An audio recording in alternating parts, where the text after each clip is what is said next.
যোগ্য অযোগ্যদের আলাদা করতে পারেনি এসএসসি। গত ৩রা এপ্রিল ২০১৬ এসএসসি নিয়োগ দুর্নীতি মামলায় হাইকোর্টের ডিভিশন বেঞ্চে চাকরি বাতিলের নির্দেশই বহাল রেখেছে সুপ্রিম কোর্ট। চাকরি হারিয়েছেন প্রায় ২৬,০০০ জন।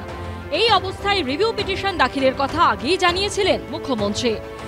আমরা আইনজীবীদের সাথে পরামর্শ করে বাদবাকিটাও আমরা নিশ্চয়ই আবার দরকার হলে রিভিউয়ে যাব, এইটুকু বিশ্বাস আমাদের উপর করতে পারেন। এই অবস্থায় রায় বেরোনোর ঠিক ১ মাস পর ২৬,০০০ চাকরি বাতিল মামলায় সুপ্রিম কোর্টের রায় পুনর্বিবেচনার আর্জি জানালো রাজ্য সরকার এবং এসএসসি।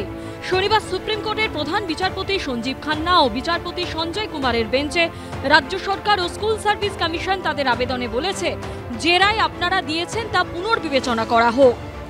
এই তো এত যোগ্য অযোগ্যদের বিভাজনে তৈরি করছেন, তাদের সঙ্গে বৈঠকের কথা বললেন, আবার ২৬,০০০ কোথা থেকে এলো? টার্গেট তো একটাই, যে অযোগ্যদের চাকরি রাখতে হবে।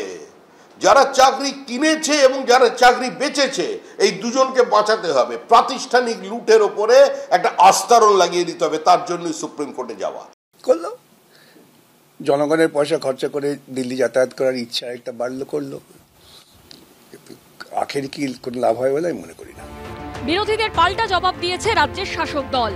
চাকরি হারাদের পাশে রাজ্য সরকার আছেন, আর অন্যান্য যে এখানকার রাজনৈতিক দল তারা কিন্তু চাকরি খেয়ে নেবার পক্ষে আছেন, যাতে বাংলার অসংখ্য যুবক যুবতীদের চাকরি খেয়ে নেওয়া যায়, ভবিষ্যৎ অন্ধকার করে দেওয়া যায়।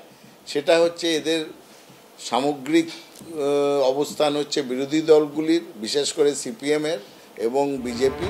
দুর্নীতির জেরে সুপ্রিম কোর্টের নির্দেশে গোটা প্যানেল বাতিল হয়ে যাওয়ায় শিক্ষক শিক্ষিকাদের পাশাপাশি চাকরি হারিয়েছেন ২০১৬ এসএসসির গ্রুপ সি ও গ্রুপ ডি কর্মীরাও।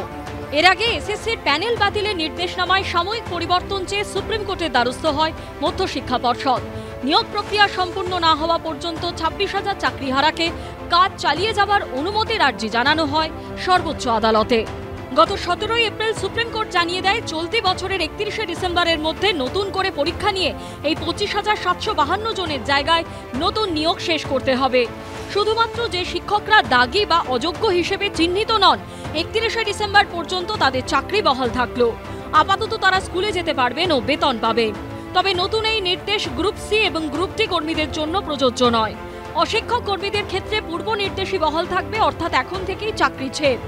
এই প্রেক্ষিতে গত ২৬ এপ্রিল মুখ্য সচিবের সঙ্গে বৈঠক করেন চাকরি হারা শিক্ষাকর্মীরা। সেখানেই মুখ্য সচিবের ফোন করে মামলা নিষ্পত্তি না হওয়া পর্যন্ত চাকরি হারা শিক্ষাকর্মীদের মাসিক ভাতার আশ্বাস দেন মুখ্যমন্ত্রী। তা নিয়েও দানা বাঁধে বিতর্ক। এবার সুপ্রিম কোর্টে রিভিউ পিটিশন দাখিল করল রাজ্য সরকার ও এসএসসি। এখন দেখার কি বলে সুপ্রিম কোর্ট। সৌভিক মজুমদার, হিন্দল দে ও সুদীপ্ত আচার্য রিপোর্ট, এবিপি আনন্দ।